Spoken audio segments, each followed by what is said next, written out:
The stairs rushed up to meet me as Richard's hands left my back.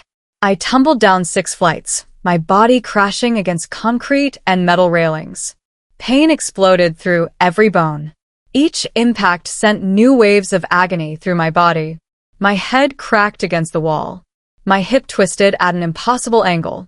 When I finally stopped at the bottom, I couldn't move. Blood pooled beneath me, warm and sticky.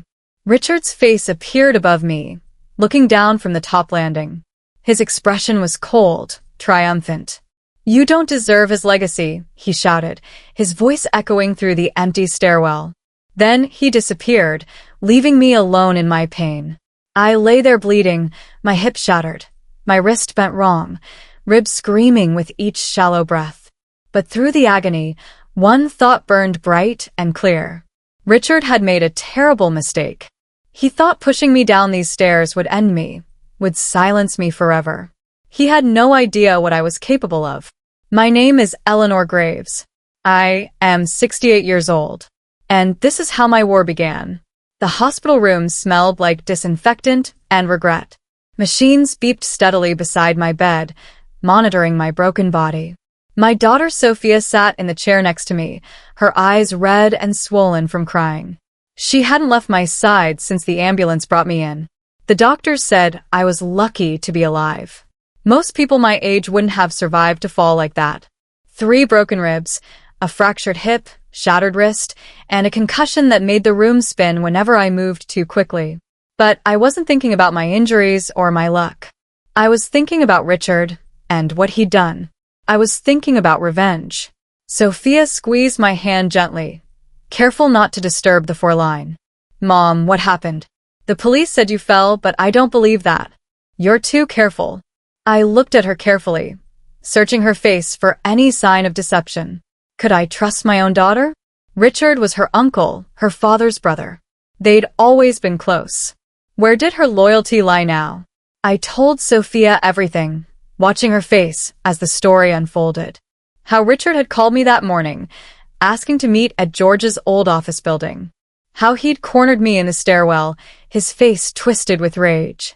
How he'd accused me of stealing what should have been his by right. How he'd pushed me without warning, leaving me to die on the cold concrete below. Sophia's face went pale as she listened. Her hands trembled in her lap. Uncle Richard did this? But why? What could possibly make him do something so horrible? I gripped her hand tighter, ignoring the pain shooting through my broken wrist. "Your father's will, sweetheart. Richard thinks he deserves everything George built. He's been stealing from the company for years, and I was getting too close to the truth." Sophia pulled her hand away suddenly, standing abruptly.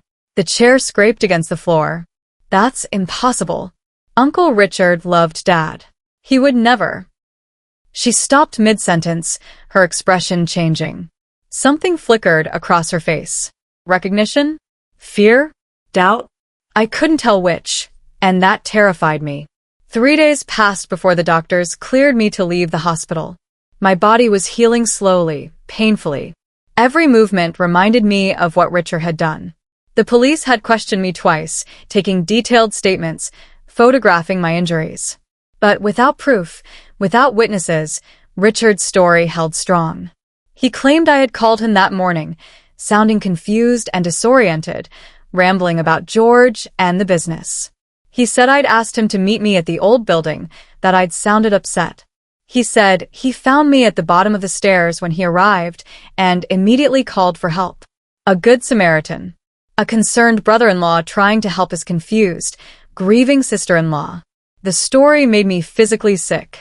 But I had my own investigation to conduct now. George had been meticulous about record-keeping, obsessive even. If Richard was stealing, and I knew he was, there would be evidence somewhere. Paper trails that even Richard couldn't erase. I just needed to find them.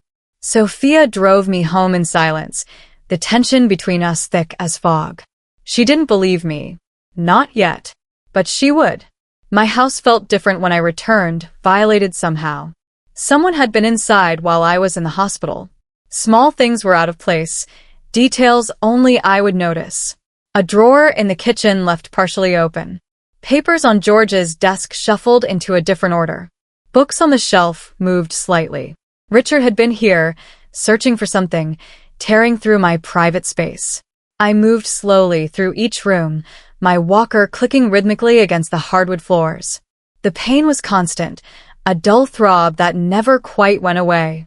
But rage kept me focused, kept me moving forward. In George's study, I found what Richard had been looking for. The safe behind the bookshelf stood open, its door hanging loose. Empty. George's files were gone, stolen. Years of business records, financial documents, everything. But Richard didn't know my husband as well as he thought he did. George always kept backups of important documents. Always had a contingency plan for every possible scenario. It was one of the things that made him such a successful businessman. I smiled despite the pain radiating through my broken ribs. The storage unit was across town, 40 minutes away, registered under my maiden name from decades ago. George had insisted on it years ago, back when his business partnership with Richard first started showing cracks and strains. Small disagreements that grew into larger arguments. Insurance. George had called it then, kissing my forehead. Just in case things go wrong, Eleanor. I hope we never need it, but better safe than sorry. I never imagined I'd need it like this, under these circumstances. Sophia helped me inside the facility, supporting my weight as we walked slowly past rows of identical orange doors. The fluorescent lights buzzed overhead. Unit 237 was at the far end, tucked away in a corner. Inside were 4 file boxes, neatly labeled in George's careful handwriting, and a fireproof safe bolted to the floor. The combination was our wedding anniversary. Inside the safe were copies of everything Richard had stolen from my house. Bank statements showing systematic transfers to offshore accounts. Forged signatures on contracts and agreements.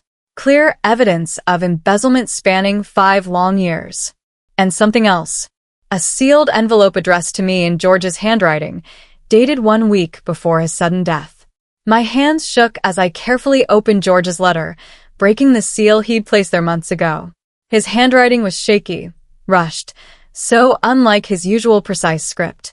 His words were careful and measured, but the message underneath was crystal clear and terrifying. He had known Richard was stealing from the company.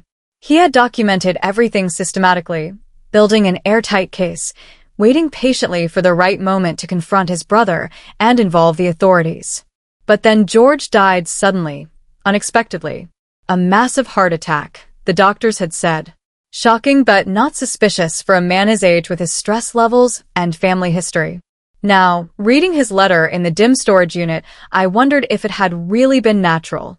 George's final words to me were a desperate warning. Eleanor, if you're reading this, something has happened to me. Something I didn't expect or prepare for. Don't trust Richard. Don't trust anyone connected to the business. He's dangerous in ways I never imagined. Protect yourself. Protect our legacy. Protect Sophia. I love you always. I looked up at Sophia, who was reading over my shoulder, tears streaming down her face. Sophia's face had gone completely white, drained of all color.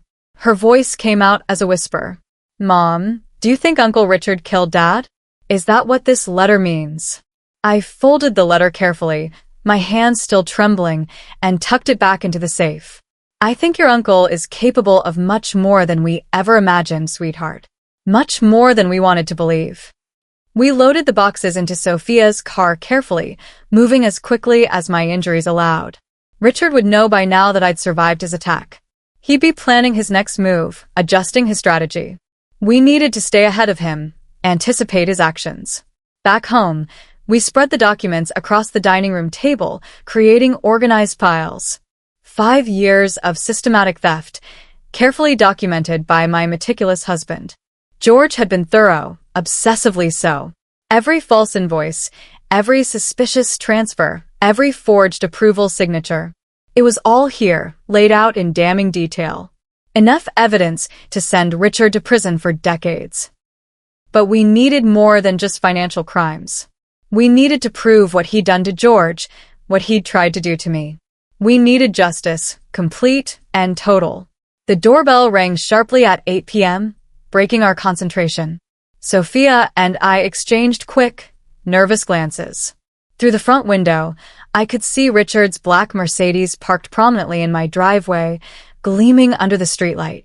My brother-in-law stood on my porch, holding a large bouquet of flowers and wearing his most concerned, caring expression. The audacity of it made my blood boil hot. How dare he show up here, pretending to care, after what he'd done to me? Sophia started to stand, but I grabbed her arm firmly. Let him ring. We're not home. We don't answer. We sat in tense silence, watching through a crack in the curtains as Richard rang the doorbell again, then knocked loudly. He tried the doorknob, found it locked, then peered through the windows, cupping his hands against the glass. His expression shifted from concern to frustration. Finally, he pulled out his phone and made a call. My cell phone buzzed on the table between us, his name lighting up the screen. I didn't answer, just watched it ring until it went to voicemail. Richard left the flowers on the porch and drove away slowly, looking back at the house. That night, sleep was impossible. My body hurt too much, every position sending fresh waves of pain through my broken bones. But worse than the physical pain was my racing mind that wouldn't stop replaying everything. I kept seeing the moment Richard pushed me, the calculated look in his eyes. Pure hatred mixed with pure greed. He'd wanted me dead, completely eliminated. At 3 a.m, I gave up on sleep entirely. I got up carefully and went back to George's documents spread across the dining room table. There had to be something I'd missed, some crucial detail that would prove Richard's guilt beyond just the financial crimes. That's when I found it, tucked into a folder labeled simply Medical Records, in George's neat handwriting. It was a toxicology report, official and detailed. George's toxicology report from his autopsy. I hadn't even known one existed, hadn't thought to ask. Standard procedure, apparently, for any sudden, unexpected death. The results showed significantly elevated levels of digoxin in his system, a powerful heart medication George had never been prescribed by any doctor. He'd been poisoned, murdered slowly. My hands shook as I read the report again and again. I called my lawyer, Marcus Bellamy, at 7 a.m. sharp. He answered on the third ring, his voice groggy with sleep. Eleanor? What's wrong? It's barely dawn. I told him absolutely everything, my words tumbling out rapidly. The attack in the stairwell, Richard's threats, the stolen documents, the storage unit, the toxicology report showing George was poisoned. Marcus was silent for a long, heavy moment. I could hear him breathing, processing. Eleanor, what you're describing is attempted murder on you and possibly premeditated murder of George. We need to go to the police immediately with all of this. But I hesitated, uncertain. Richard had connections throughout the city. Friends in law enforcement, friends in the courts, friends in politics. If we moved too quickly and Richard somehow got wind of our plans, evidence could mysteriously disappear.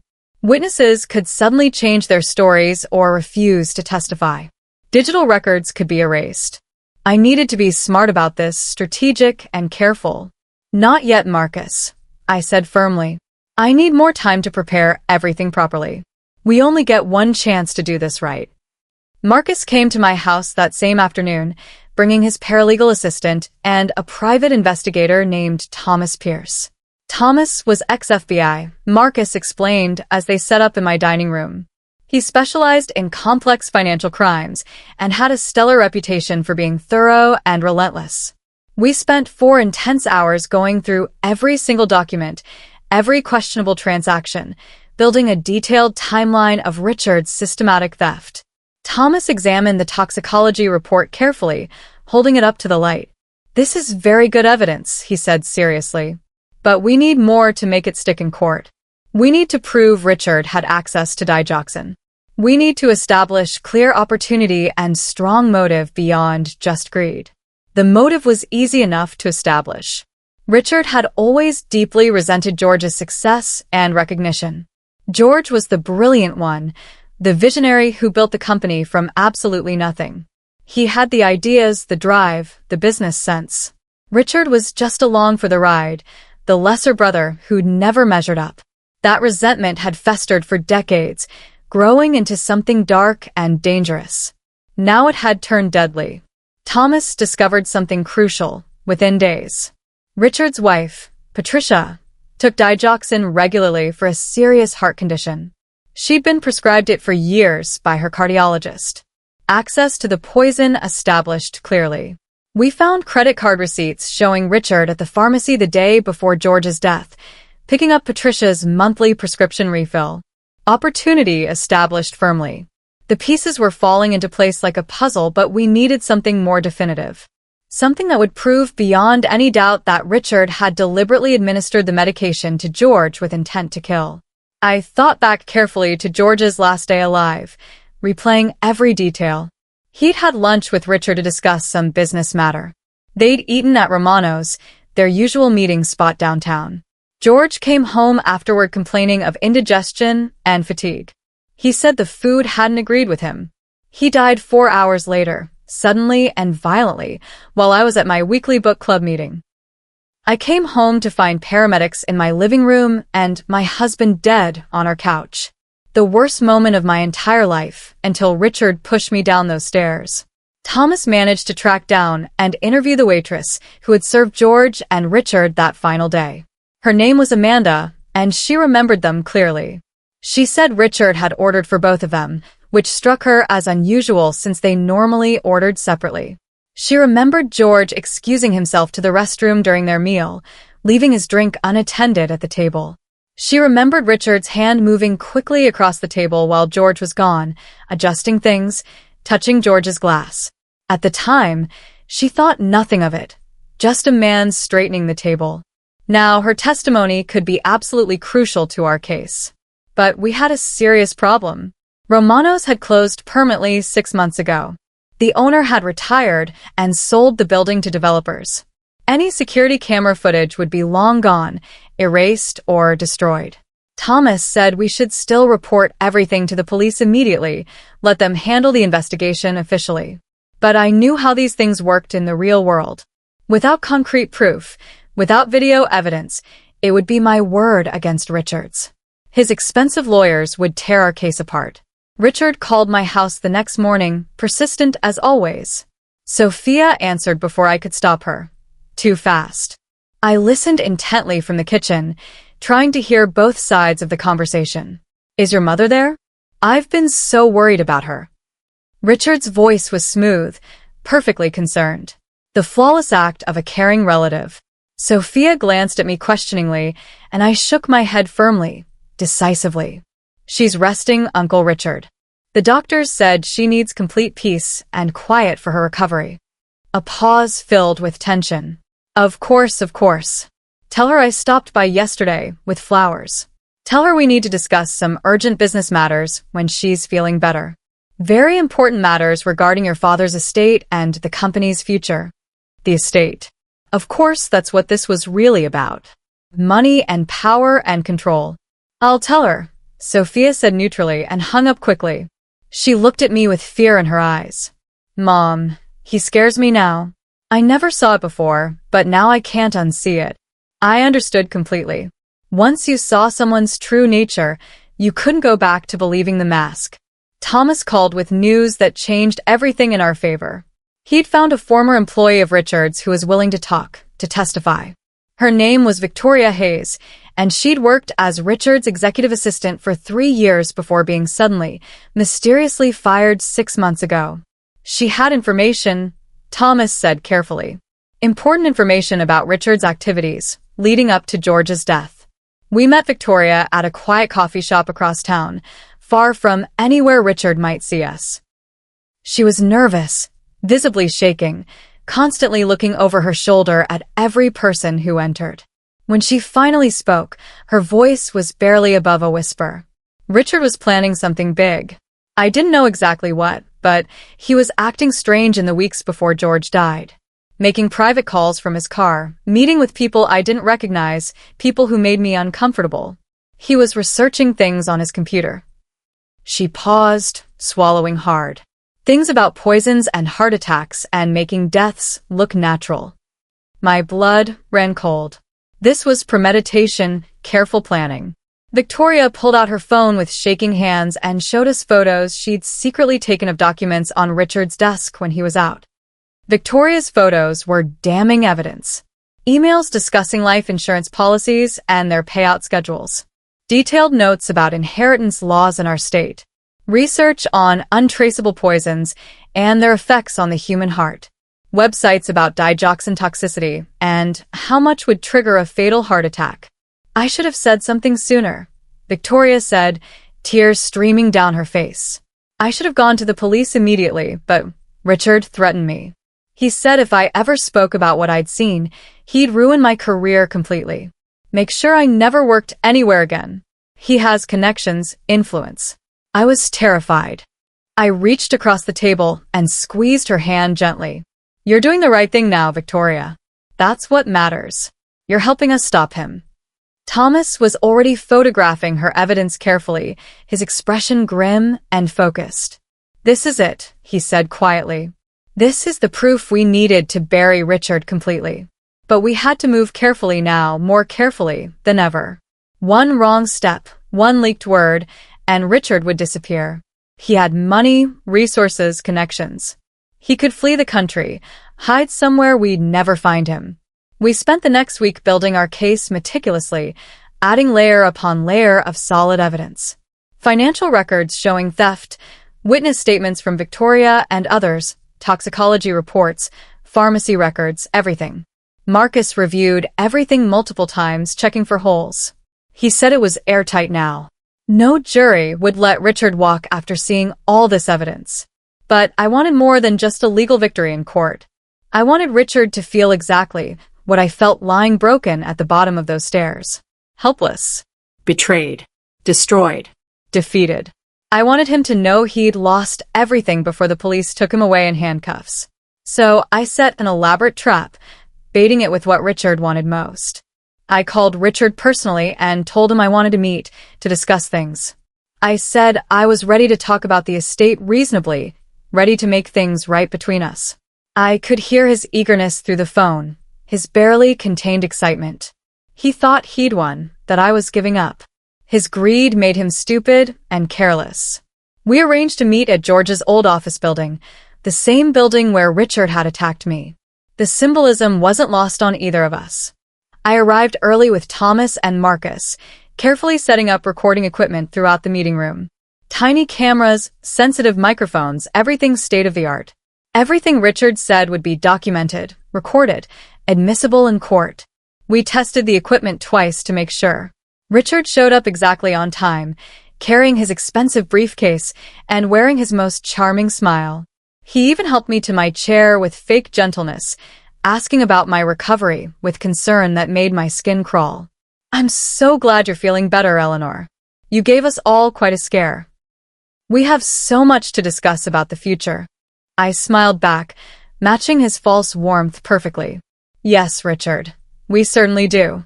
I let Richard talk first, giving him plenty of rope. He laid out his elaborate vision for the company's future, his grand plans for expansion, his ideas for new management structure, all requiring him to take full control, naturally.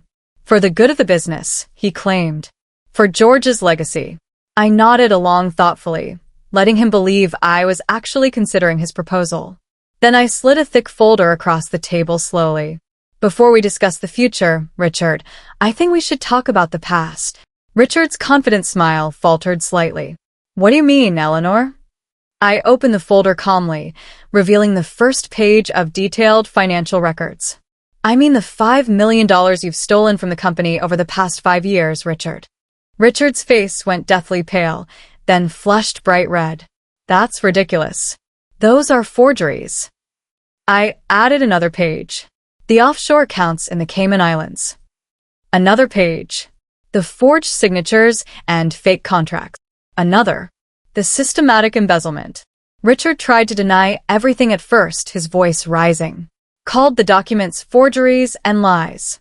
Said I was confused, emotional, not thinking clearly after my terrible accident.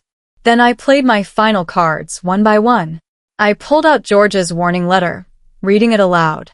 The toxicology report showing digoxin poisoning. Victoria's evidence and photos. Amanda's testimony about the restaurant. The pharmacy records. I watched Richard's confidence crumble completely as he realized how thoroughly he'd been caught, how completely he'd been outsmarted. "You killed my husband," I said quietly, firmly. "You poisoned George, and then tried to kill me when I got too close to the truth." Richard stood abruptly, violently. His chair scraped loudly against the floor. Richard's mask finally dropped completely, revealing the monster underneath. "You can't prove any of this," he shouted desperately. I smiled, calm and controlled. "Actually, Richard, I can. And I already have." The door opened behind him right on cue. Two police detectives entered the room, their badges visible, followed by Marcus carrying a warrant for Richard's immediate arrest. Richard lunged at me suddenly, his hands reaching for my throat. But Thomas blocked him expertly, pushing him back hard as the detectives moved in quickly with handcuffs. "You don't deserve his legacy," Richard screamed, spitting the words. The same exact words he'd said before pushing me down those stairs. "George built that company with my ideas, my work. He stole everything from me. It should have been mine." Finally, the truth emerged. Finally, the real Richard breaking through his careful facade. "George built that company with his talent and his integrity," I said calmly, looking him directly in the eyes. "Two things you never had, Richard. Two things you'll never have." The detectives led Richard away in handcuffs, still shouting, still claiming he'd been wronged and cheated. I sat alone in the conference room long after they'd gone, feeling the crushing weight of the past months finally beginning to lift from my shoulders. The trial lasted 6 long weeks, dominating local news coverage. The evidence was overwhelming, absolutely damning, and Richard's expensive lawyers knew it immediately. They tried desperately to negotiate a plea deal, offering various sentences. But I refused every offer firmly. I wanted a full trial, a complete public airing of everything Richard had done. Every crime, every betrayal, every lie. The jury deliberated for less than 4 hours before returning. Guilty on all counts. First-degree murder of George. Attempted murder of me. Embezzlement. Fraud. Conspiracy. The judge sentenced him to 40 years in prison without possibility of parole. Richard would die behind bars, his reputation destroyed forever, his freedom gone. Everything he'd tried to steal from me, he'd lost instead. His greed had destroyed him completely. I walked out of the courthouse with Sophia beside me, my injuries finally healed, my husband's legacy secure and protected. The press swarmed us, but Marcus guided us through. But despite everything, despite winning, the victory felt strangely hollow somehow. I'd won the war, but the cost had been devastating. George was still gone. My trust in people was shattered. I'd lost something important in this fight, something I couldn't quite name. 6 months after Richard's conviction, I stood in George's study, looking up at his portrait hanging on the wall. His eyes seemed to watch me, proud but sad. I'd won our battle. I'd protected everything we'd built together over 30 years of marriage. The company was thriving under new management. The finances were stable and growing, but the cost had been steep, far steeper than I'd imagined. The stress had aged me visibly. Gray hair, new wrinkles, a tiredness that went bone deep. The trauma had changed me fundamentally. I'd become harder, more suspicious, always looking for the next betrayal around every corner. Sophia noticed the change in me. She'd been staying with me since the trial ended, worried about leaving me alone. "Mom, you need to let this go," she said one quiet evening. "Richard's in prison for life. It's over. You won." But was it really over? Richard had family who still believed his lies, friends who thought I'd somehow framed him. I'd spent so many months fighting, planning, strategizing. I'd forgotten how to feel safe in my own home, how to trust people. The war had ended, but I was still fighting invisible enemies. 1 year later, something finally shifted inside me. I was working in the garden, George's favorite place in our whole property, when Sophia came outside with her boyfriend Marcus. Not my lawyer, but a different Marcus, younger. They were holding hands, smiling in that particular way young people deeply in love do. "Mom, we have something important to tell you." Sophia was glowing, radiant. I knew before she said it. She was pregnant. I was going to be a grandmother. I felt tears coming, the first real tears I'd shed since George's death. Not tears of grief or anger or rage, but pure joy. Life continuing despite everything. Legacy in its truest, most important form. I'd fought so hard to protect George's business legacy, defending his company and his name. But this was what really mattered ultimately. Family. Love. The future stretching ahead. Richard had tried to take everything from me, to destroy me completely. But he'd failed in the most important way possible. George's legacy lived on, not in buildings or bank accounts or quarterly profits, but in the precious life growing inside my daughter's body. And that was something Richard could never touch, never steal, never destroy no matter what he did. The baby arrived on a sunny morning in spring, filling the hospital room with new life. Sophia named him George, after his grandfather.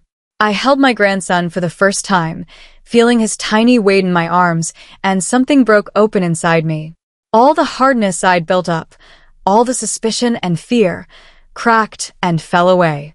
Looking at George's tiny face, I finally understood what my husband had been trying to protect. Not money or property or business success. This. Family. Future. Hope. I thought about Richard rotting in his prison cell, alone and bitter.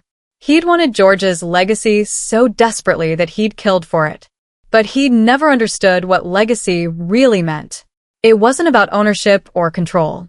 It was about love passed forward, generation to generation. I had one, not just in the courtroom, but in the way that truly counted forever. I was free to live again, to love again, to believe in tomorrow without fear. George would be proud of everything I'd done, of how I'd fought for what mattered. I was finally completely at peace. My grandson squeezed my finger with his tiny hand, and I smiled. Richard had tried to push me down those stairs into darkness and death. Instead, he'd pushed me toward this moment, this perfect moment of new beginning. Life always wins in the end.